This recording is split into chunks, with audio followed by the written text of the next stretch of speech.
Profil Eko Patrio yang bagi-bagi sembako ke warga sembari berkampanye minta dipilih. Inilah sosok Eko Patrio diduga lakukan kampanye yang bagi-bagi sembako dalam sebuah rekaman video pada 10 Maret 2023. Aksi Eko Patrio itu diduga terjadi 10 Maret 2023 lalu dan terekam video yang ditayangkan Kompas TV. Dalam video saat sampai di salah satu rumah yang sudah banyak berkumpul warga, Eko langsung disambut dengan nyanyian warga. Nyanyian warga itu mengajak mencoblos nama Eko Hendro Purnomo yang merupakan nama asli Eko Patrio di kertas suara nantinya. Eko juga tampak mengajak warga mencoblos dirinya dengan menggunakan alat peraga berupa kertas suara.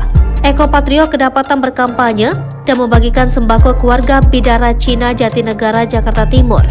Eko meminta warga coblos nama asli dirinya di Pileg 2024 mendatang. Tapi nama Eko. Siapa nama orangnya? Eko. Coblos. Iya. Tapi jangan pakai foto, nggak ada fotonya, ya.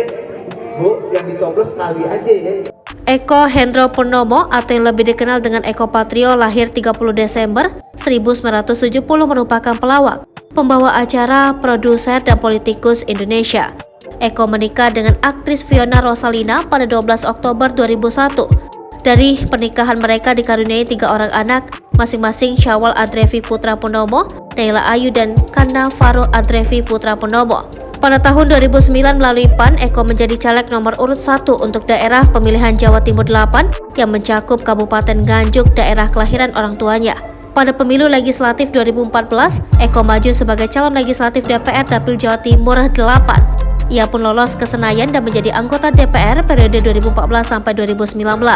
Ketua Umum Partai Amanat Nasional Zulkifli Hasan mengukuhkan anggota DPR RI Dapil Jakarta Timur, Eko Hendro Purnomo sebagai Ketua DPW dan Ketua Formatur PAN DKI Jakarta, periode 2020 sampai 2025.